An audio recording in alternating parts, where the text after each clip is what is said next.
Hello friends, welcome to JS cluster. अगर आप SSC GD 2022 के लिए प्रिपरेशन कर रहे हो तो आपके लिए एक बहुत बड़ी खुशखबरी है। एसएससी ने एसएससी जीडी कांस्टेबल 2022 का नोटिफिकेशन जारी कर दिया है। आज हम इस वीडियो में एसएससी जीडी के बारे में संपूर्ण डिस्कशन करेंगे। तो चलिए स्टार्ट करते हैं। सबसे पहले हम जानते हैं, अगर आप एसएससी जीडी एग्ज़ाम देते हो तो आप किन किन डिपार्टमेंट में जा सकते हो।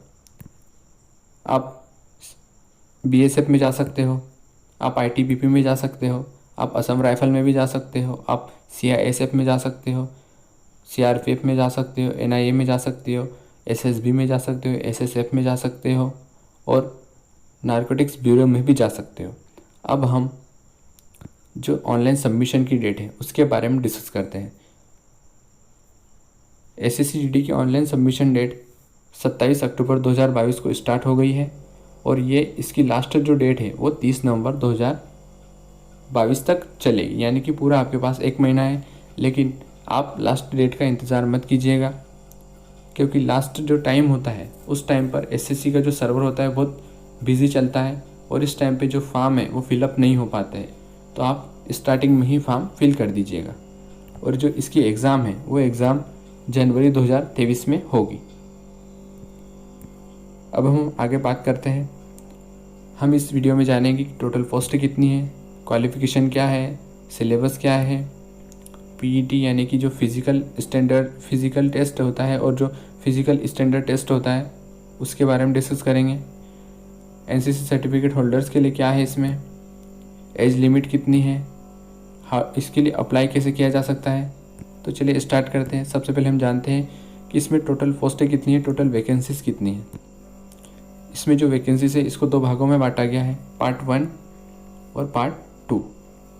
पार्ट 1 में BSF, CISF, CRPF, SSB, ITBP, Assam rifle और एसएसएफ को रखा गया है। इसमें टोटल 24,205 पोस्ट है। और जो पार्ट 2 है उसमें एनसीबी को रखा गया है, इसमें 164 पोस्ट है और इस तरीके से दोनों मिला करके 24,369 पोस्ट है। अब हम बात करते हैं क्वालिफ़िकेशन के बारे में। तो एसएससी जीडी में कोई ज़्यादा क्वालिफ़िकेशन नहीं मांगा जाता है, सिर्फ आप 10th पास होना चाहिए भारत के किसी भी रिलेवेंट बोर्ड से। हम बात करते हैं सिलेबस की। तो जो एसएससी जीडी का जो सिलेबस होता है वो कुछ ज़्यादा टफ नहीं होता है। इसमें नॉर्मल रीजनिंग पूछी जाती है, जनरल अवेयरनेस होती है, या जीके कहें, जीके भी हो सकता, जीके और जनरल अवेयरनेस एक ही है। और इसमें होता है एलिमेंट्री मैथमेटिक्स यानी कि नॉर्मल मैथ्स होता है। और होती है हिंदी या इंग्लिश। हिंदी और इंग्लिश ऑप्शनल होता है, आप या तो हिंदी ले सकते हैं या इंग्लिश ले सकते हैं। लेकिन इसमें थोड़ा सा फेरबदल हुआ है। जैसे इस बार जो पेपर आया है, इस बार जो पेपर होने वाला है वो 200 नंबर का होगा, लेकिन जो पिछली बार जो पेपर हुआ था वो 100 नंबर का था। यानी कि इसमें जो 1 नंबर का क्वेश्चन था अब उसको 2 नंबर का कर दिया है, ठीक। और इसमें जो टाइम है उसे भी कम कर दिया गया। पहले 90 मिनट आते थे, अब 60 मिनट रहेंगे और इसमें माइनस मार्किंग भी है, ठीक। इसमें अगर आप एक क्वेश्चन गलत करते हो तो आपका 0.5 यानी कि आधा नंबर आपके टोटल स्कोर में से डिडक्ट कर दिया जाएगा। अगर आपको इसका फुल डिटेल में सिलेबस चाहिए तो आप हमारे टेलीग्राम चैनल पर विजिट कीजिएगा, आपको एक पीडीएफ मिलेगी, या आप जो एसएससी की ऑफिशियल वेबसाइट है यहाँ पर से भी एसएससी का जो एसएससी जीडी का एक नोटिफिकेशन है वो डाउनलोड कर सकते हैं, उसमें भी आपको सिलेबस मिल जाएगा।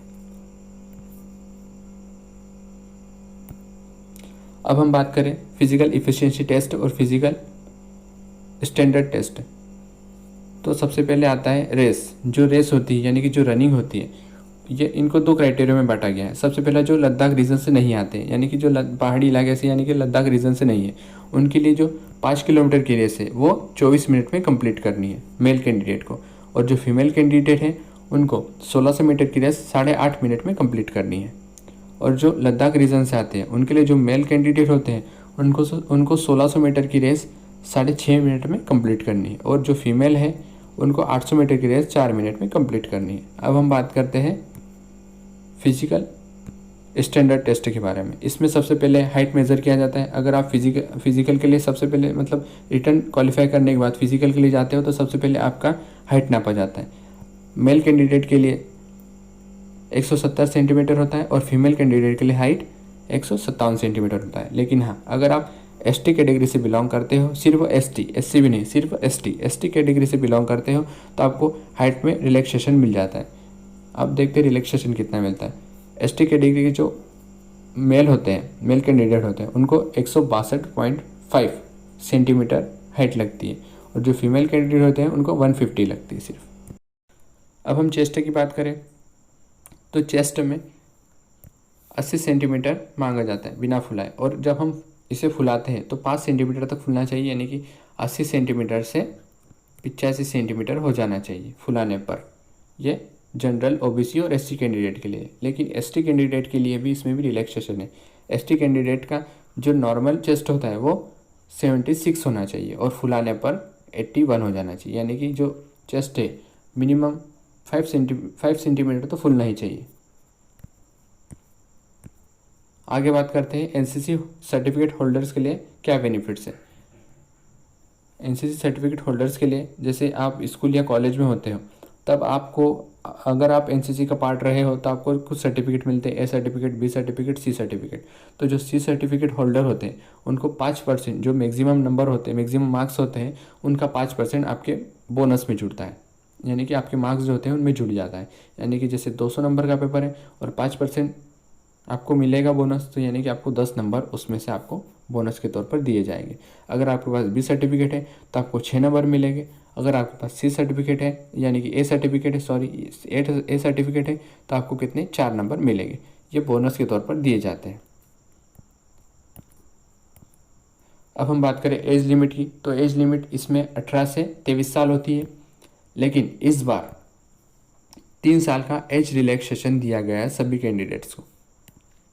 3 साल का एज रिलैक्सेशन दिया गया है तो 3 साल बढ़ जाएंगे, लेकिन आमतौर पर 18 से 23 साल ही इसकी लिमिट होती है। अगर आप 18 साल की आयु पूर्ण कर चुके हो तो आप ये फॉर्म भर सकते हो, और अगर आप 23 साल के हो चुके हो तो आप ये फॉर्म फिल नहीं कर सकते। लेकिन इस बार एज में रिलैक्सेशन दिया गया है 3 साल का, तो आप फॉर्म फिल कर सकते हो अगर आपका जन्म 2 जनवरी 1997 के बाद हुआ हो, इसके पहले ना हुआ हो।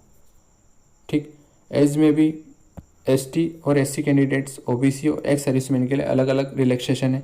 अगर आप एसटी और एससी कैटेगरी से बिलोंग करते हैं तो आपको 5 साल का एज रिलैक्सेशन मिलेगा। ओबीसी से आते हो तो 3 साल का एज रिलैक्सेशन मिलेगा, और या एक्स सर्विसमैन हो तो आपको 3 साल का एज रिलैक्सेशन मिलेगा।